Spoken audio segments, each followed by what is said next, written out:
Bonjour à toutes, bonjour à tous, c'est Damien et bienvenue chez Brest Business School. Aujourd'hui, nous allons parler du programme Master Grande École et plus notamment du Master en ressources humaines. Le Master ressources humaines est donc une formation de niveau Bac+5 visée par l'État qui permettra aux étudiants d'accéder à des fonctions de responsable en ressources humaines à haut niveau, que ce soit dans des petites, moyennes ou grandes entreprises, privées ou publiques. Cette formation vous délivrera le grade de master Bac+5 visé par l'État. Je le rappelle, visé signifie que c'est le plus haut grade de reconnaissance d'un diplôme en France. Et pour le côté un petit peu plus théorique, cette formation vous apportera donc une vision 360 degrés des compétences incontournables d'acquérir en termes de ressources humaines via un mix de cours avec des professionnels, donc des intervenants, ainsi que des enseignants-chercheurs, experts dans leur domaine, avec une vision professionnelle et une pédagogie tournée en mode projet, donc aussi bien à travers des projets de groupe, des études de cas, etc., au cœur de l'entreprise pour vraiment bien cerner, bien comprendre les enjeux des entreprises à l'heure actuelle. Ce master ressources humaines a donc pour vocation de former des managers capables de devenir responsables en ressources humaines afin de bâtir des stratégies en termes de RH, de ressources humaines dans leur entreprise. Par ce fait, ils devront donc analyser les besoins en formation et en recrutement afin d'organiser et de superviser le bon déroulement des carrières des employés de cette entreprise. Ils devront donc également encadrer la gestion administrative du personnel, c'est-à-dire la préparation des contrats, des suivis de dossiers, des salaires, etc. Et pour s'assurer que l'entreprise dispose de moyens humains adéquats, on va dire que le profil d'un responsable en ressources humaines doit être à l'écoute de l'ensemble de ses acteurs, de l'ensemble des employés de sa société, y compris au travers par exemple des dialogues sociaux et des connaissances parfaites sur le fonctionnement des différents métiers de l'entreprise et de toutes les branches qui y constituent. Les objectifs de ce programme sont, dans un premier temps, d'appréhender la fonction de ressources humaines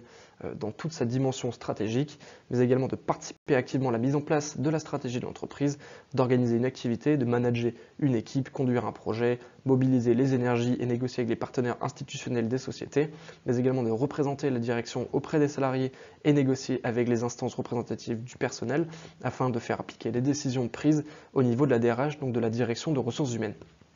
Également, d'autres objectifs de ce programme seront de développer des outils RH adéquats et de manager des équipes. Ça, c'est plus, on va dire, le côté managériel justement de l'école de commerce.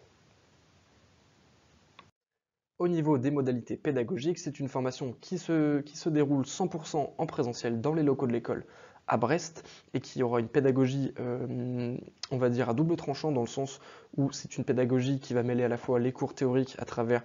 les travaux pratiques, les études de cas, les travaux de groupe, etc., mais également dans le cadre de l'alternance avec un côté un petit peu plus professionnalisant, excusez-moi, de par le fait qu'on sera simplement salarié d'une entreprise tout en étant étudiant à l'école.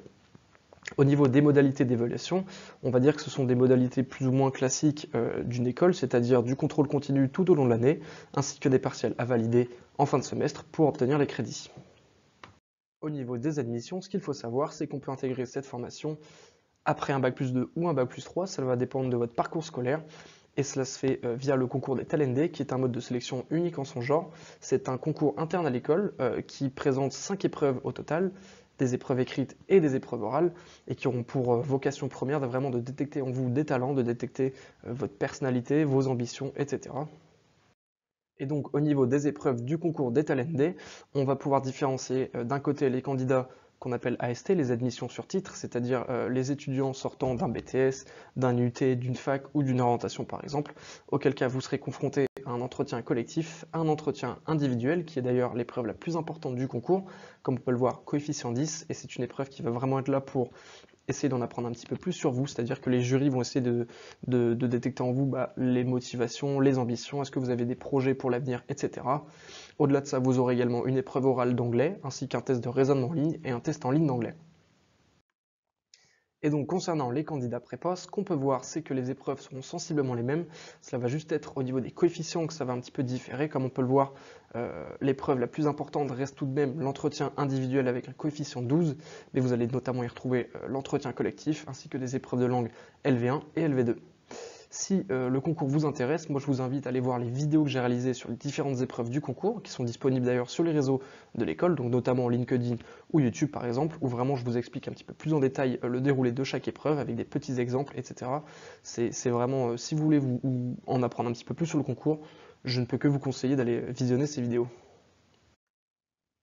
Ensuite, après le master, au niveau des débouchés, ce qu'on peut voir, c'est que ce master-là reste plus ou moins ouvert ensuite, ça ne ferme pas vraiment de porte. Comme on peut voir, il y a énormément de postes que l'on peut intégrer à la suite de ce master, notamment consultant en recrutement, responsable en management de ressources humaines, responsable en emploi formation, responsable de paye, etc. C'est vraiment tous les métiers, on va dire, relatifs aux ressources humaines. Et au niveau de l'insertion professionnelle, on note également qu'il y a une rémunération brute à la sortie de l'école qui est de 37 500 € annuels en moyenne et un taux d'insertion professionnelle qui est de l'ordre de 100% dès que l'étudiant a obtenu son diplôme. Ensuite, au niveau du programme, pour l'année 1 comme pour l'année 2, ce qu'on peut dire, c'est que globalement, on va retrouver les modules assez typiques, assez communs en école de commerce, c'est-à-dire qu'on va aborder toutes les notions en termes d'économie, de management, de droit, on va voir également des langues, de la finance, de la logistique, du marketing, etc. La seule nuance va être que pour l'année 2, c'est-à-dire la dernière année du master, tous ces modules-là que j'ai cités précédemment vont être vraiment axés, vont être tournés vers les ressources humaines avec des modules spécifiques, notamment droit social pour manager, gestion administrative du personnel, RH et digitalisation, performance en ressources humaines, conduite du changement, etc. Concernant maintenant l'alternance et l'accompagnement, comme j'ai dit précédemment, cette formation est disponible en alternance, comme d'ailleurs l'ensemble des masters présents à Brest Business School, sachant qu'on peut réaliser l'alternance dans différentes organisations, que ce soit des petites, des moyennes ou des grandes entreprises, mais également des entreprises par exemple du CAC 40, des startups, des ONG, etc. Pour ce faire également, vous pourrez bénéficier de l'accompagnement du Talent Development Center, qui est un réseau interne qui va être là pour vraiment vous guider, vous accompagner dans le cadre de votre recherche d'alternance, de stage, etc. Donc par le biais d'un partage d'offres partenaires à l'école, mais également lors de la création d'un CV ou d'une lettre de motivation par exemple, où on va vraiment vous apporter des conseils pour être sûr de bien cibler, de bien démarcher les entreprises auxquelles vous voulez postuler. Et bien voilà, cette vidéo est à présent terminée. J'espère en tout cas qu'elle vous aura plu et que ça vous aura permis d'en apprendre un petit peu plus sur le master ressources humaines de Brest Business School. Si c'est le cas, n'hésitez pas à nous le faire savoir. Moi en attendant, je vous invite également à aller visionner les autres vidéos